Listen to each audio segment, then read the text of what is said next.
Hi, I'm Frank Masiosi, and I'm here on the Summit Parkline with Rob Rubino, Alyssa Cordry, and Jay Brinkerhoff. And all four of us are among the trustees of the Summit Parkline, and we're here to tell you a little bit about it. So, Rob, this was your conception, and it was, what, maybe 6 years ago? That's about right. And how did the idea come to you? Well, your choice of words is interesting. Conception, being an OBGYN. One February morning, I was on my way to Overlook Hospital to deliver a baby. And I saw the sun rising behind New York City, coming down Springfield Avenue. And the view was magnificent. And at the time I was on the Common Council, and I thought to myself, there's gotta be somewhere where the public can get a good view of New York City. And that, prompted me to start to look down at City Hall for places where you can get a view of New York City. I came across the old railway, which is what this land is. And then it all started from there. And, lots of folks said, you're crazy, it'll never happen, can't get it, the state owns the land. Rob, everybody said that. Everybody. Pretty much, which is the wrong thing to say to me. So, just through phone calls and kind of shuttle diplomacy between Summit and the Union County Freeholders and the governor's office in Trenton, we eventually got the land and started the project. So that's kind of how it started. So we are, as we sit here, we are right at the beginning, which is at the Broad Street end. This did not look this way when we first started, did it? No. So Japanese knotweed was pretty much all over here. It stood about, it's like a bamboo type of invasive growth, and it stood about 10 feet high all the way across and all the way down. So that was really an undertaking in and of itself. And we used the Boy Scouts, lots of volunteers, several Eagle Scout projects happened to clear the land, which was saved us a tremendous amount of money. And it's been an ongoing process of keeping that invasive growth down. And as you can start to see, the daffodils and the grass is starting to take hold. So we're winning. The first segment is starting to look pretty good. Yeah. Jay, can you describe the length of the first segment? And there's three parts the way we've described it, aren't there? That's right. The entire park line is about 1.3 miles from beginning to end. We're at one beginning. The far end is near Bryant Park. This first section is about a quarter of the total length, the section here that's finished. And then there's an intermediate section which goes through and around, will go through and around the BMS site. And then the balance of it is just in Hidden Valley Park, which really is very attractive, not a heavily used park, and then it takes you to Bryant Park. Yeah.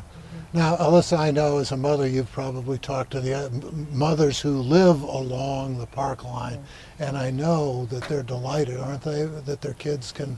Yeah, so it's nice to open up the opportunity to have more green space, because our green space is already so limited in Summit, and the ability to do the running like you describe and have more outdoor space opens things up for a lot of people. So as you know, we've been for years working with the city trying to find better means of transportation for children who live in East Summit or who live in the north side of town trying to get over to the community pool or the rec center, as you point out.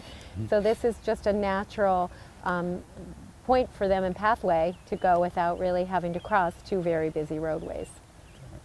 Now, Rob, this was originally a rail line, and I understand from one of the local historians that one of the founders of Baltusrol had it in mind that he would transport his fellow club members from down around Linden and wherever they lived up to Baltusrol, and that was about the time the Model T was invented, and so it didn't last long, but it was freight after that, right? Correct. It did start out as a passenger train service, and as the advent of the automobile took hold here, after the first 20 years, I believe, it morphed into a freight line. Every once in a while for the US Open, if they had it down at Baltusrol, they'd reactivate a passenger car to take visitors from New York down to watch the golf.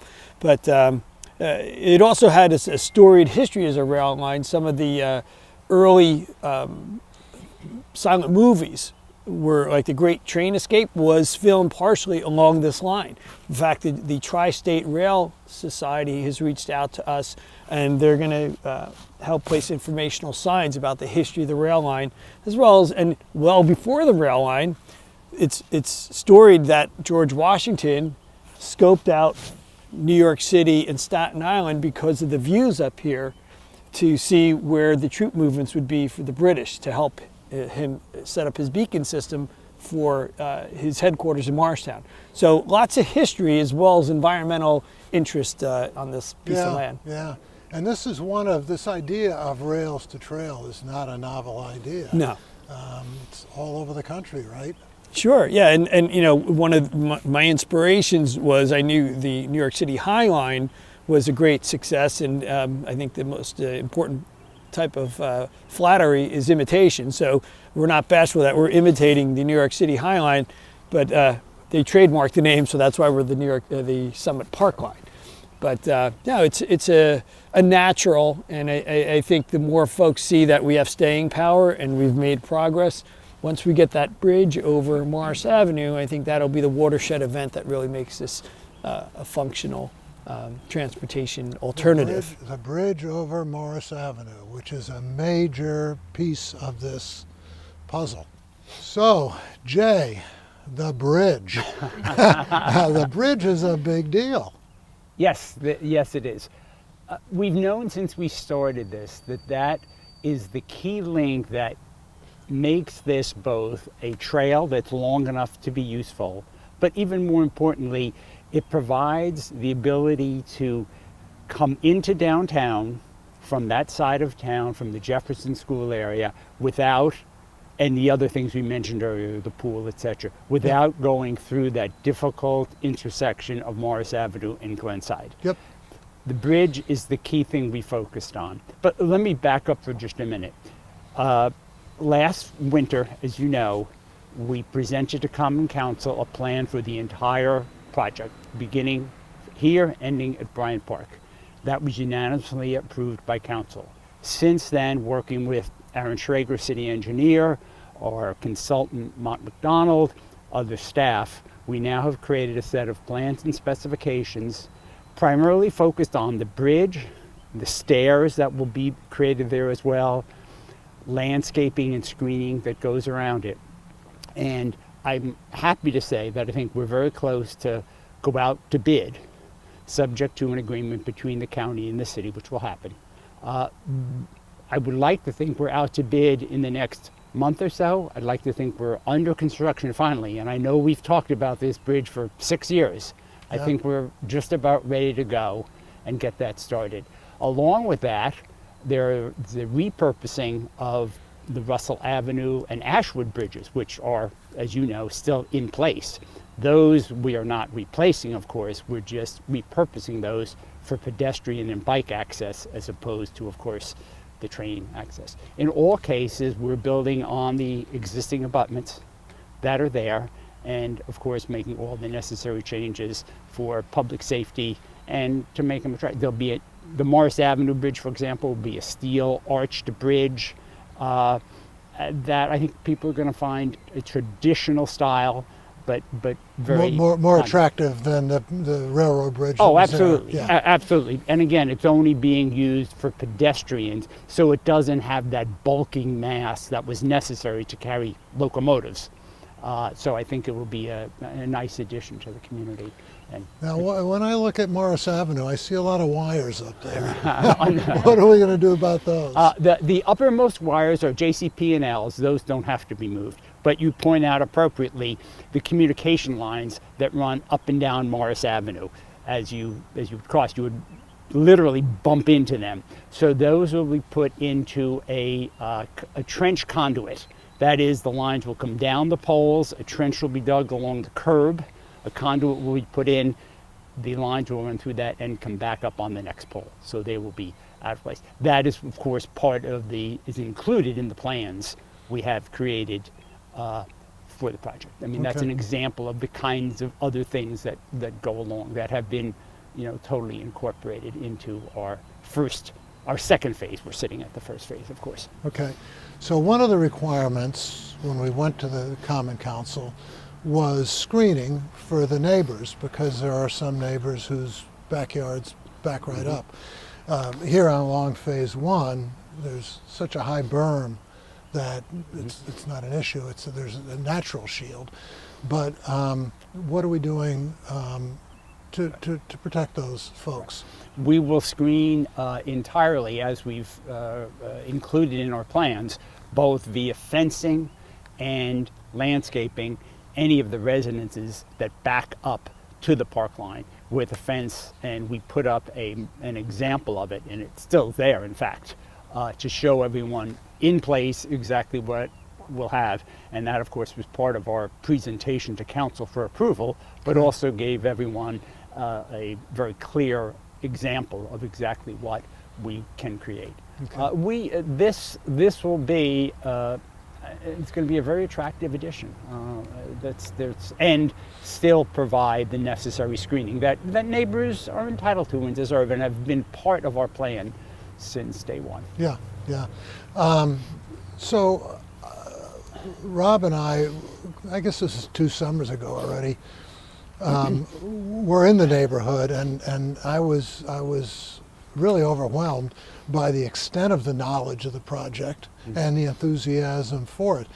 Now, if I'm coming from the downtown, I would enter at the Broad Street end and could go all the way to the other end, as you've described. But what about the people who live along the way? How can they get on? There will be access at Morris Avenue Uh-huh.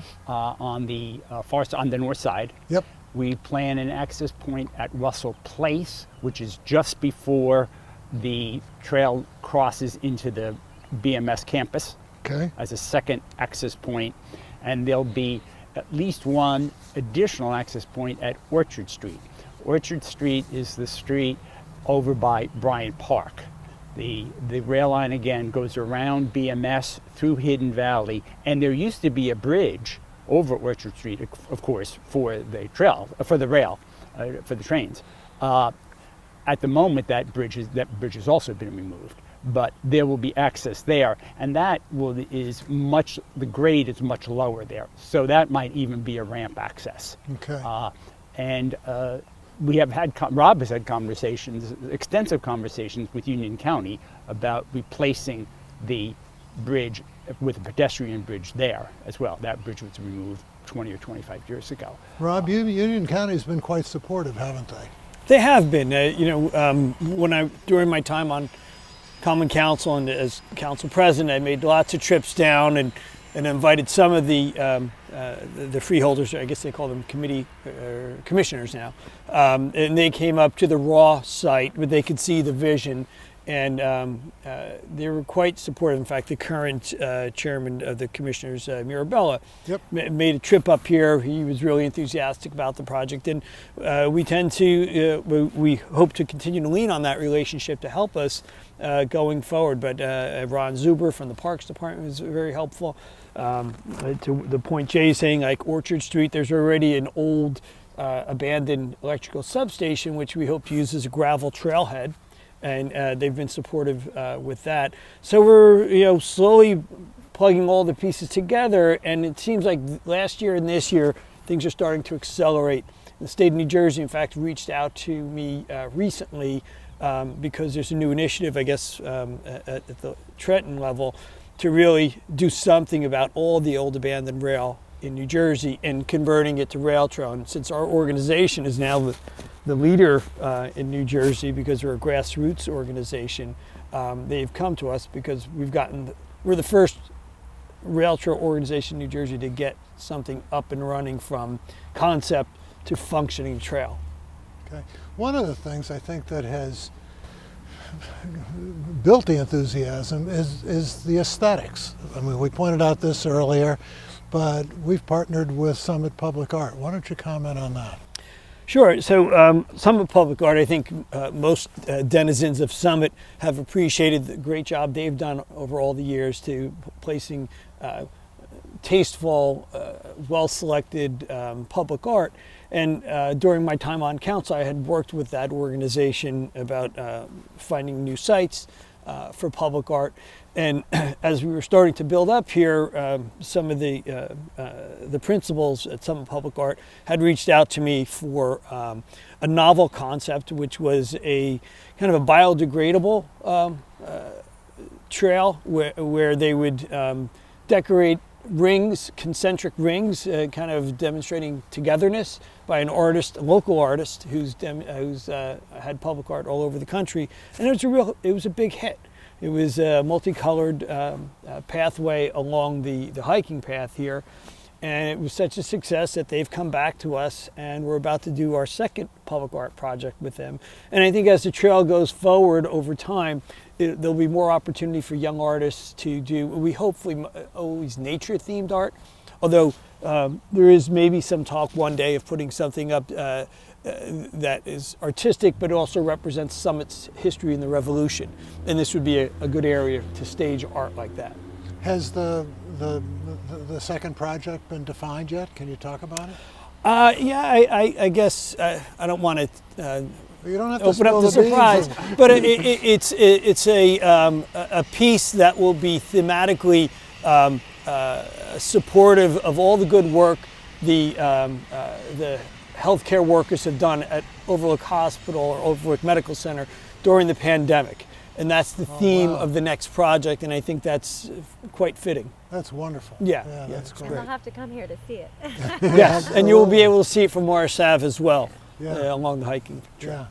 Yeah, and they've been one of the big contributors to this project, along with many others, which we'll get to in a minute. Before we talk about our big donors, and there have been a bunch, Alyssa, I know that you have been working with two of our other trustees, Deb Karat and Kate Giovanbattista, for a special Earth Day celebration. Can you tell us about that? Yeah, we're really excited.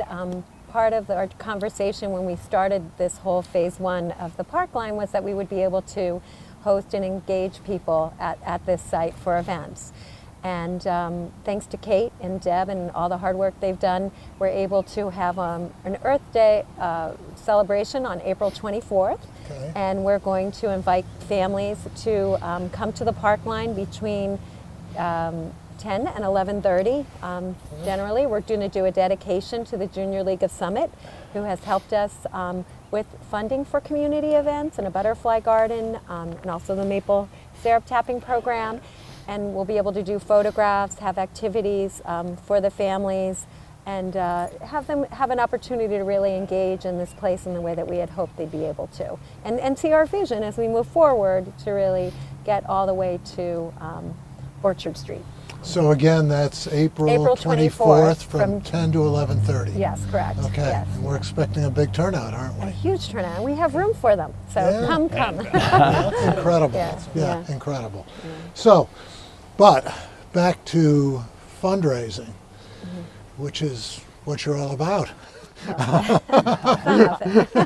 Yeah, We have had some big corporate donors, haven't we? we have. Can you remember some of them? Yes, and Jay was talking about BMS, Bristol Myers Squibb, who recently was our largest donor to the Parkline, helping us to really get through phase 2 and 3, working along, with the funding that we'll need to put that bridge over Morris Avenue. And we're grateful for those gifts. We've had some really significant gifts from some of our local foundations. Summit Area has been terrific. Overlook Foundation. Now called the Summit Foundation. The Summit Foundation, yes. Rename. I'm an old timer.